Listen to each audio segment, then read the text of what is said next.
पौधारोपण के कार्यक्रम का शुभारंभ आज हुआ है, जिसके अंतर्गत रीवा शहर में 25,000 पौधे रोपने का हम लोगों ने लक्ष्य रखा है, जिसको वृक्ष बनाएंगे। पौधारोपण का कार्यक्रम करके रीवा को हरा भरा बनाने में हम लोगों ने सफलता प्राप्त की है। रीवा शहर में ही एक नगर वन बन के तैयार हो गया है, जहाँ पर हज़ारों लोग सुबह शाम घूमने जाते हैं। लगभग 10 एकड़ में स्टेडियम और इंजीनियरिंग कॉलेज के बीच में पाथवे बन गया है, ओपन जिम लग गया है, योगा चबूतरे बन गए हैं और उसका आनंद लोग उठाते हैं। शहर के अंदर जंगल का अनुभव होता है। उप मुख्यमंत्री राजेंद्र शुक्ल ने शनिवार को रीवा के लक्ष्मण बाग परिसर में आम का पौधा लगाकर पौधारोपण अभियान एवं प्लांट एडॉप्शन कैंप का शुभारंभ किया। इस अवसर पर उन्होंने कहा कि आज एक पुनीत कार्य की शुरुआत हो रही है। पौधों से धरती का श्रृंगार होता है तथा यह आने वाली पीढ़ी के लिए उपयोगी होंगे। उन्होंने विकसित रीवा के साथ ग्रीन, क्लीन व हेल्दी रीवा बनाने में भी सभी के सहयोग की अपेक्षा की है। उप मुख्यमंत्री शुक्ल ने कहा कि पौधे लगाकर उनकी सुरक्षा करना सबसे बड़ी जिम्मेदारी है। रीवा शहर में जो पूर्व में पौधे लगाए गए थे, उसके कारण काफी क्षेत्र हरा भरा हो गया है। अब सड़कों किनारे तथा खाली भूमि में पौधारोपण कर रीवा को हरितमय युक्त बनाना है। उन्होंने वन विभाग के अधिकारियों को निर्देशित किया कि शहर में 25,000 पौधे लगाएं। पौधारोपण करने में सामाजिक संगठनों की भी सहभागिता रही। शुक्ल ने कहा कि इंजीनियरिंग महाविद्यालय व अवधेश प्रताप सिंह विश्वविद्यालय में बड़े क्षेत्र में वृक्षारोपण कर पाथवे बनाकर घूमने योग्य पार्क बनाए गए हैं। सिविल लाइन में आधुनिक पार्क का निर्माण किया जा रहा है। इसी प्रकार एकांत पार्क भी बनाया जाएगा।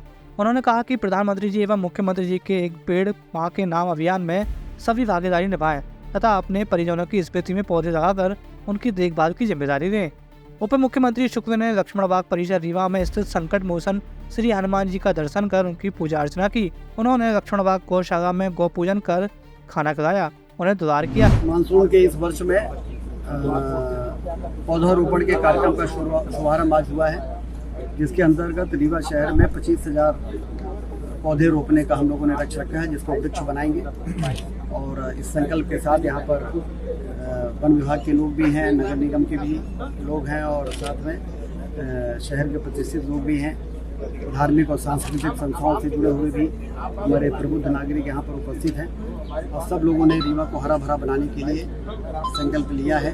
पिछले 15-20 वर्षों से लगातार पौधारोपण का कार्यक्रम करके रीवा को हरा भरा बनाने में हम लोगों ने सफलता प्राप्त की है। रीवा शहर में ही एक नगर वन बन के तैयार हो गया है, जहाँ पर हज़ारों लोग सुबह शाम घूमने जाते हैं। लगभग 10 एकड़ में स्टेडियम और इंजीनियरिंग कॉलेज के बीच में पाथवे बन गया है, ओपन जिम लग गया है, योगा चबूतरे बन गए हैं और उसका आनंद लोग उठाते हैं। शहर के अंदर जंगल का अनुभव होता है।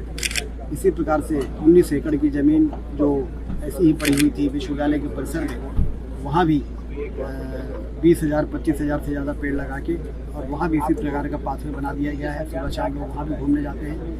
तो रोड के किनारे वृक्षारोपण जो किया, रोड के चौड़ीकरण में जो प्रभावित हुआ, उसको दोबारा पेड़ लगाने का अभियान शुरू हो रहा है। चाहे वो नीम चौराहे से करहिया रोड हो, चाहे वो सेंट्रल स्कूल से और करहिया पुल तक हो, चौरहटा से रतहरा, सिरमौर चौराहे से बोदाबाग रोड, सिरमौर चौराहे से विश्वविद्यालय मार्ग, इस प्रकार से सभी मार्गों के किनारे यदि कहीं पेड़ों के बीच में गैप है तो गैप को भरेंगे, गैप फिलिंग करेंगे और पूर्ण रूप से हरा भरा रीवा शहर को बनाने का लक्ष्य को प्राप्त करने के लिए आज कमर कस के पूरा नागरिक के साथ साथ वन विभाग का अमला, नगर निगम का अमला मैदान में उतरा है।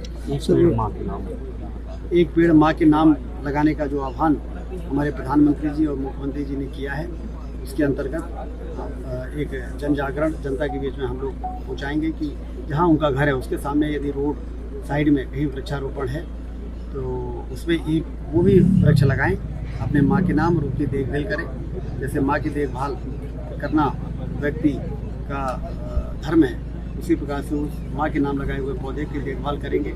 हम ये बहाना नहीं करेंगे कि गर्मी में सूख गया या किसी ने आके चेन सुरक्षा जो लगाई थी उसको निकाल दिया। हम देखभाल करते हुए उसको वृक्ष जब तक नहीं बन जाता तब तक वहाँ पर हम नज़र रखेंगे, जिससे कि वन विभाग के द्वारा, नगर निगम के द्वारा, स्वयंसेवी संगठनों के द्वारा और आम नागरिकों के द्वारा किया गया यह प्रयास रीवा शहर को एक ग्रीन सिटी के रूप में स्थापित करेगा।